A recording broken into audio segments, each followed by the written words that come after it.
Hey everyone, एक बार फिर से आप सभी का स्वागत है। तो आज जो मेरे वीडियो का टॉपिक है वो है निधि की दुनिया। अब आप सोच रहे होंगे इनको कौन नहीं जानता। जी हाँ, कभी ना कभी, भले आप इनके रेगुलर व्यूअर ना हो, कभी ना कभी आपने इनको ज़रूर देखा होगा। और अगर अभी तक आपने नहीं देखा तो बेहद अच्छी बात है कि आप इनकी बातों से बचे रहें। वैसे इनका जो पर्सनल लाइफ थी वो काफ़ी पेनफुल रही है, जिसकी वजह से तमाम लोगों की दया का पात्र बन गई हैं। तमाम लोगों ने इनकी जो हरकतें हैं उनको इग्नोर किया है कि जाने दो, बेचारी अपनी इतनी सी लाइफ में बहुत कुछ देख चुकी है अपने पति को खोने के बाद। लेकिन अगर आप इनको दया करते रहोगे और जब इनके वीडियोस देखोगे तो आपको लगेगा कि नहीं बॉस, ठीक है। तमाम लोग ऐसे होते हैं जिनकी ज़िंदगी में बड़ी बड़ी समस्याएं आ जाती हैं, अपना बहुत कुछ खो देते हैं, लेकिन वो इनकी जैसी हरकतें नहीं करते हैं। विगत दिनों से इन्होंने जो उत्पात मचा रखा है, इनके बड़े भाई बीमार हैं और काफ़ी हद तक उनका इलाज चल रहा है। ये गई थी वहाँ पर मिलने के लिए और अब एकदम से कर चुकी हैं वापसी। इनके जो भाई हैं अंकुश भारद्वाज, उन्होंने कुछ पोलम पट्टियाँ इनकी खोल दी हैं निधि के द्वारा लगाए गए 2-3 इल्ज़ामात। और हाँ, एक सनसनीखेज खुलासा भी होने वाला है कि भाई ये जो मेरा भाई है, जो हमेशा हम दोनों एक दूसरे की जो है टांग उछालते रहते हैं, लुकड़ी मारते रहते हैं, है ना, लुकड़ी करते रहते हैं। कभी हम इसकी पोलम पट्टी खोलते हैं, कभी ये मेरी खोलता रहता है। तो ये दोनों भाई बहन अक्सर पहले अपने माता पिता को कंटेंट बनाते थे। माँ अक्सर, आप अगर देखे होंगे इनके वीडियोस में, तो उनको देखकर बहुत ही दया आती है कि यार वो मानसिक रूप से परेशान रहने वाले हैं, पिताजी थोड़ा लगाते हैं तो उसकी वजह से भी उनका थोड़ा सा मानसिक संतुलन अक्सर हिला रहता है। बीमार भी रहते हैं, बीमारियों से ग्रसित रहते हैं। लेकिन उस दौरान भी इन दोनों भाई बहनों ने कभी वो कहते थे कि इसने माँ के लिए ऐसा किया, वो कहते थे पिता को ऐसे इसने किया, तुम ले जाओ, तुम्हारा फ़र्ज़, तुम्हारा रिस्पॉन्सिबिलिटी, बहुत सारी चीज़ें हुई हैं। और निजी जीवन में तो कभी पति देव आ जाते हैं, कभी हमारे दूसरे पति जी आई लव यू हो जाता है, तो कभी कोई सिंगर से ये अपना नाम जोड़ देती हैं। इतने बड़े सिंगर, उनका नाम भी मैं नहीं लेना चाहूँगी। आप लोग जानते ही होंगे कि विगत 1-2 महीना पहले इन्होंने कितनी नौटंकी बनाई थी यहाँ पर, हस्बैंड जी करके, मैं मुंबई जाऊँगी, उनके एल्बम में काम करूँगी। तो उनके ये जो पागलपन को लोग ज़्यादातर इग्नोर करते हैं कि चलो ठीक है यार, कमा खा रही, अपने बच्चे को पाल रही। पर बच्चे को भी वो किस प्रकार से पाली है, लालन पालन पे भी लोग उंगलियां उठाते रहते हैं कि भाई इस प्रकार से बच्चे को तुझे नहीं संभाला जा रहा तो कम से कम अपने हस्बैंड की फैमिली को ही बच्चा दे देती।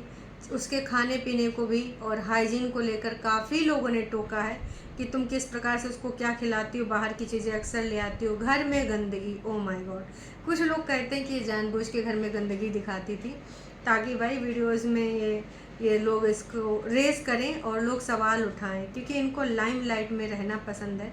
जब इनके व्यूज़ एकदम से धड़ाम से गिर जाते हैं तो दिन में मतलब ये काफ़ी ऐसी कुछ खुराफातें करने लगती हैं। तो ये सारी चीज़ें थी, बहुत ही ज़्यादा ऐसी चीज़ें हमने देखी हैं विगत दिनों में।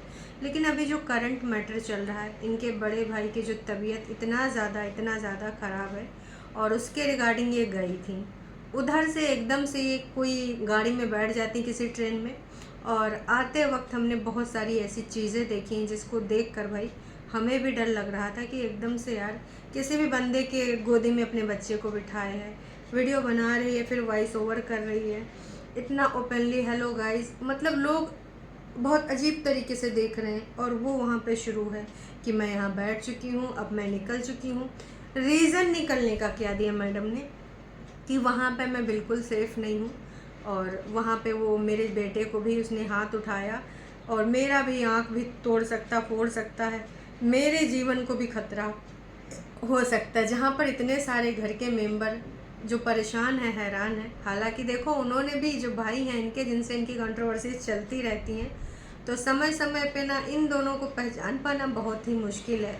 लेकिन हाँ, अगर परसेंटेज निकालना होगा तो ये मैडम बहुत ही ज़्यादा ऐसी त्रिया चरित्र वाली चीज़ें करती हैं। पर भाई साहब, मतलब ठीक है, 70-80 वाला सीन चलता रहता है इनका दोनों का। लेकिन वही बोला ना कि ये इन दिनों जो ये रीज़न दे रही हैं, वो रीज़न इनके भाई ने कुछ कम्युनिटी पोस्ट डाल के क्लियर कर दिया है कि अब आप देख लीजिए कि कौन सच्चा है कौन झूठा। और रही बात मारने की, तो बोला कि भाई जो सिचुएशन चल रही है ऐसे में कई बार हो जाता है कि इंसान का दिमाग कुछ और हो रहा था, बच्चा किसी चीज़ में ज़िद कर रहा होता है, खेल कूद रहा होता है, तो इंसान गुस्से में ऐसा कर देता है, हालांकि बाद में अफसोस भी होता है। लेकिन अब उसने अपनी बहन की ही पोलम पट्टी खोलना शुरू कर दिया कि भाई असल में तो इन्होंने मारा था अपने बच्चे को, और जम के मारा था। जब उसका कोई गन वाला टॉय था उससे उनकी आंख में लग गया था, तो वहाँ पर लिखा गया है कि भाई जानवरों की तरह ट्रीट किया गया था उस बच्चे के साथ। इसके अलावा इनका कोई एक्सीडेंट भी कभी हुआ था तो बच्चे के मुंह से सबसे पहले नाम मामा निकला था। मतलब भाई एक एक चीज़ याद नहीं है भाई साहब को। भाई साहब भी अपना पूरा सफाईनामा देने में पूरे तरीके से व्यस्त हैं। उसके बाद इन्होंने बताया कि हाँ, इसने एक बात ज़रूर सच बोली है कि हाँ, मैं एक बेटी का पिता हूँ, और वो बहुत लंबी कहानी है, लेकिन वो कहानी मैं ज़रूर आपको बताऊँगा। अब क्या कहानी है और कौन सी चीज़ अभी तक छुपी है, इन सारी चीज़ों का जिक्र भी वो बहुत जल्द करने वाले हैं। आज मैडम का एक वीडियो आ चुका है, ट्रेन में बैठे बैठे वॉइस ओवर बाद में हुआ, कहीं ट्रेन रुकी होगी तो खटाखट वॉइस ओवर कर लिया गया है कि अब मैं चुप नहीं रहूँगी, सब कुछ कहूँगी। इनका जो थंबनेल है उसमें बहुत कुछ लिखा है, बिहार आ गई, अब ये मेरे पे आया है तो मैं चुप नहीं रहूँगी, बहुत बर्दाश्त कर लिया। अरे बाप रे यार, तुमने बर्दाश्त तो कभी नहीं किया, झूठ मत बोलो। हाँ, सब्सक्राइबर्स ने ज़रूर तुम्हें बर्दाश्त किया है, और सिर्फ तुम्हारे जीवन में जो इतनी बड़ी घटना हो गई उसको लेकर जाने दिया है कि चलो जाने दो, दुखी औरत है दुखी औरत है। पर एक हद होती है, हर चीज़ की एक लिमिट होती है, वो लिमिट आप बहुत पहले क्रॉस कर चुकी हैं। खैर, और शराफत दिखाकर आज इतना कुछ हुआ, जहाँ इज्जत नहीं वहाँ पीछे हट जाओ। तो अब इन्होंने बताया है कि जहाँ इज्जत नहीं है वहाँ से पीछे हट जाओ। और अगर हम इनके भाई की बात करें तो इनके भाई ने एक पोस्ट डाल दी है, कम्युनिटी पोस्ट डाल दी है, और उसमें साफ साफ लिखा हुआ है, इनका एक चैट भी डाला है उसने, जो ये निकली हैं वहाँ से, उसके रिगार्डिंग उसने एक चैट भी डाल दिया है। इन्होंने साफ साफ उसमें लिखा भी है बहुत सारी चीज़ें कि मैं यहाँ से अब जा रही हूँ हिसार, टिकट रेल का एक सेकंड, कहाँ गया, मैं पूरा आपको प्रॉपर पढ़ के सुना दे रही हूँ। पूरी कम्युनिटी है छपी हुई। मैं और विवान जा रहे हैं हिसार, टिकट रेल का पता कर रहे हैं पापा जी, 1-2 दिन में हो जाएगा।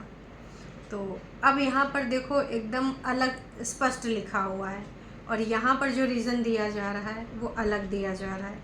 हालांकि इनके भाई ने भी सारी चीज़ें यहाँ पर क्लियर कर दी कि ये प्लाटिंग बहुत पहले इन्होंने कर ली है कि अगर ऐसे जाएंगे तो लोग इन पे सवाल रेज करेंगे कि आपका जो भाई इतना सीरियस है और आप कैसे जा सकते हो इस सिचुएशन में अपने भाई को छोड़कर। तो इसलिए इन्होंने ये कहानी रची है। दोनों तरफ से एक दूसरे के ऊपर जो दोषारोपण हो रहा है, आपको क्या लगता है कि इन दोनों में से कौन सच्चा है कौन झूठा है? सिचुएशन के अकॉर्डिंग प्लान बहुत अच्छा बनाया गया है, ये चैट बहुत कुछ कह रहे हैं और उधर निधि भी बहुत कुछ कह रही है, और इसका भाई कह रहा है कि मैं बोलूँगा, सारी चीज़ें ज़रूर अपनी रखूँगा, लेकिन अभी उचित समय नहीं है, क्योंकि मैं बहुत व्यस्त हूँ। जैसे मुझे टाइम निकलता है तो जो मेरे ऊपर इल्ज़ाम लगा है और जो कि ये सच भी है, इसने ये चीज़ सच बोली है, उसके बारे में मैं आकर ज़रूर बताऊँगा कि भाई क्या है। ये स्टोरी आप सबके सामने होगी, तब तक प्लीज़ आप अपना कोई ओपिनियन सेट ना करें मेरे बारे में। अभी तक भाई जनता भी सोचेगी कि मुझे क्यों नहीं पता चला इस बेटे और बेटी के बारे में जो जिनके ये पिता हैं। तो अब देखिए क्या कहानी होती है क्या नहीं होती है। इतना बड़ा इल्ज़ाम जो लगाया है निधि ने, इन्होंने एक्सेप्ट भी कर लिया। अब इसके पीछे ये रीज़न क्या देंगे? बहुत सारी चीज़ें हैं, बहुत सारी बातें हैं, और ये काफ़ी दिनों से सारी चीज़ें चलती आ रही हैं। लेकिन बेटे को जो मारने वाली बात है वहाँ से तो सीधे सीधे पता चल गया कि सिचुएशन के अकॉर्डिंग हुआ था, और बच्चा उस टाइम रोया भी नहीं था, पर जब इसने खींचा खाची करके उसको लेकर वहाँ से भागने लगी तो बच्चा ज़रूर घबरा गया और रोने लगा।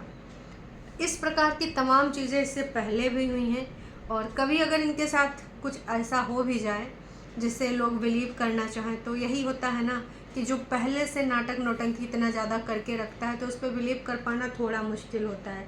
वही कहानी याद आती है कि एक जो गडरिया बोलता था शेर आया, लोग पहुंच जाते थे, फिर कहता था मैं तो मजाक कर रहा हूँ। और फिर क्या होता था कि भाई टाटा बाय बाय करके लोग चले जाते थे। एक दिन रियल में शेर आ गया, वो चिल्लाता रह गया और भाई साहब कोई नहीं आया कि भाई इसको तो आदत है।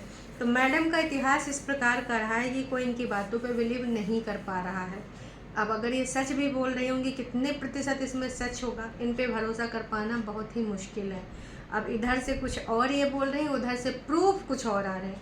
अब प्रूफ पे भरोसा किया जाए या इनकी मनगढ़ंत बातें या काल्पनिक बातें या यथार्थ वाली बातें, आपको क्या लगता है कमेंट करके ज़रूर बताइएगा। लेकिन जिस प्रकार से ओपनली वहाँ ये बात कर रही थी, और भी जनरल डब्बे में, मेरे हिसाब से इनको वहाँ पर इतना ज़्यादा फ्री नहीं होना चाहिए था। एक अनजान बंदे की गोदी में तो अपना बच्चा बिठाए हो, थोड़ा सा तो सोच लेती मैडम। आजकल इतनी ज़्यादा समस्याएं हो रही, इतनी ज़्यादा लोग हिंसक हो रहे हैं, इतने ज़्यादा लोग विचारहीन हो रहे हैं, संवेदनाहीन हो रहे हैं। कोलकाता वाली घटना यार रूह कपा दे रही, जब से उसमें नई नई चीज़ें निकल के आ रही हैं कि अब एक नहीं तमाम लोग की पुष्टि हो रही है। तो भाई बहुत ही, बस मैं तो यही चाहती हूँ कि उस घटना में या उससे रिलेटेड ऐसी कोई भी घटना हो, वहाँ पर ऑन स्पॉट तुरंत के तुरंत जैसे पता चले कि भाई ये इंसान है, बस उस पर एक्शन होना चाहिए और ऐसा दंड देना चाहिए कि सामने वाला, अगर किसी के मन में भी इस प्रकार की प्रवृत्ति आती है तो उसकी रूह कांप जाइए करने से पहले। चलिए जी, अभी के लिए इतना ही, फिर मिलते हैं नई अपडेट के साथ।